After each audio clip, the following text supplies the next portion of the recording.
と沿岸にピントがあって前に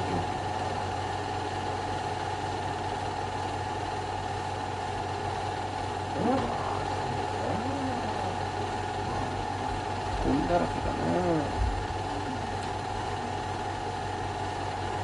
私かったね。On June 12, 1975, the Pleiadians directed Edward Meyer to the location where he would succeed in taking this remarkable 8mm movie footage. By comparing the size of known objects to that of the UFO, the approximate diameter appears to be 7 meters. Here the beam ship can be seen to float up and down in a gentle manner.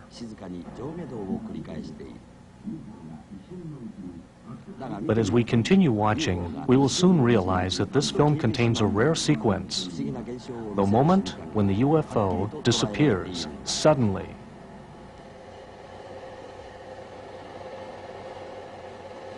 Beautiful craft.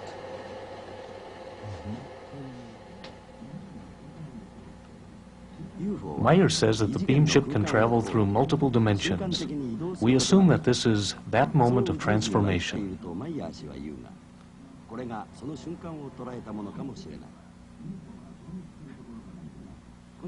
In this segment, not only does the craft disappear, possibly to another dimension, but it also returns.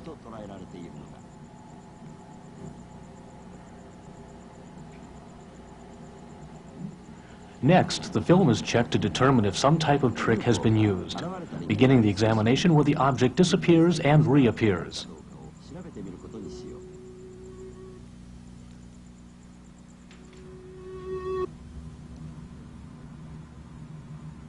Now, examine the film frame by frame.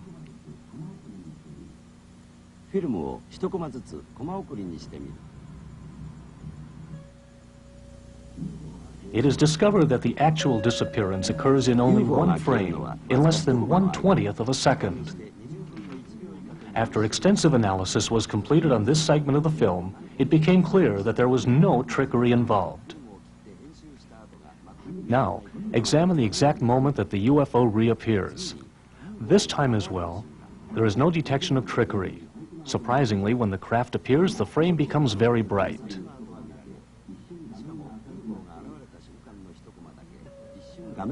This means that there is some type of energy affecting the film itself. It occurs within 1/20th of a second, the exact time required for the ship to reappear.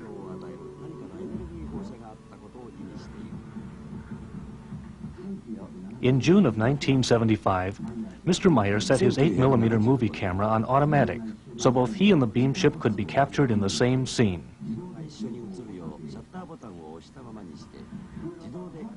Meyer explained that this is the location where he sat to wait for the craft to appear. Meyer took great pains to create this scene as he wanted to establish proof that he was indeed having contact with the Pleiadians. His method? Arranged to film he and the beam ship simultaneously.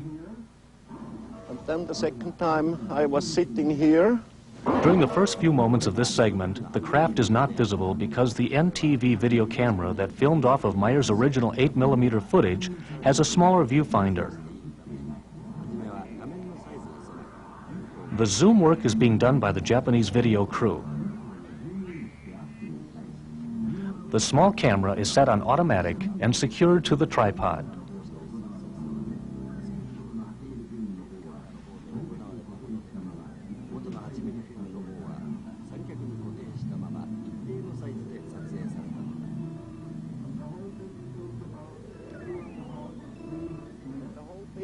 About 2.5 or 3 minutes. The beam ship can clearly be seen floating silently and gracefully while posing overhead.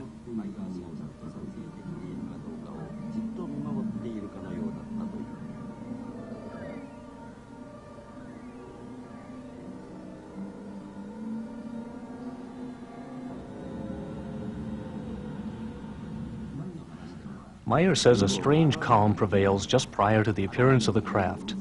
Even the birds in the area stop their singing and movements, becoming very still and quiet. Perhaps it is because birds and animals have the ability to hear or have the sensitivity to detect the unseen energy or frequencies of the UFO.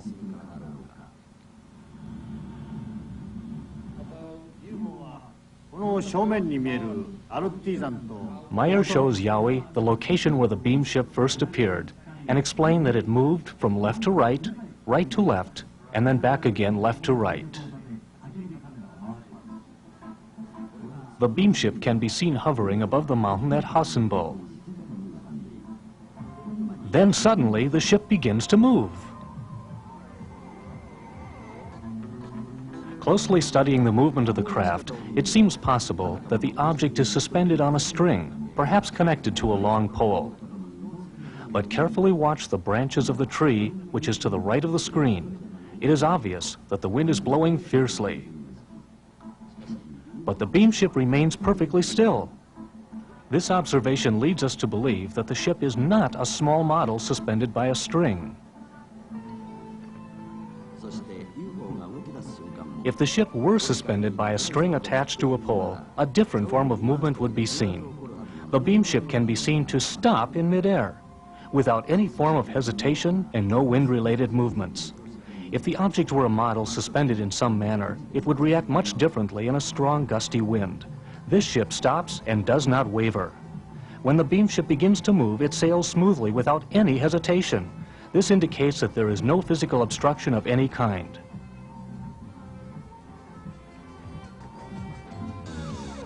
During a replay of the footage, a forward and backward movement will be observed as the craft stops, if it was suspended by something.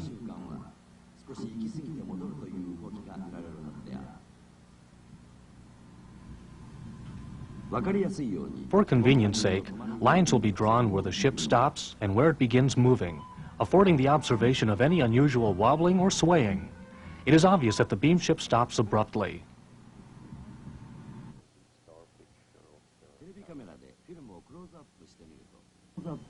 Zooming in on the beam ship, one can see a light, possibly some type of energy, as it begins to move.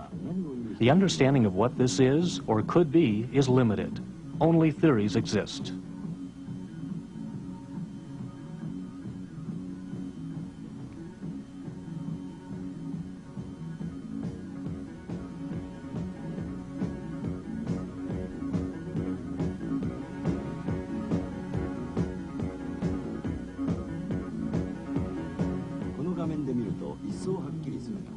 From the analysis of this footage, we know that there is a gusty wind, yet in contrast, the beam ship remains stable.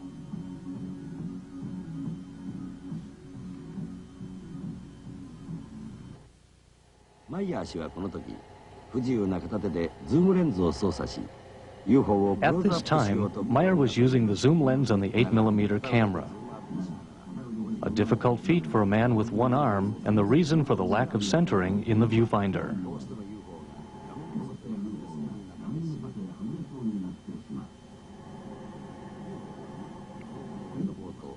At times, the spacecraft emits a burst of light from the top of the cupola and the flange or rim of the circular object.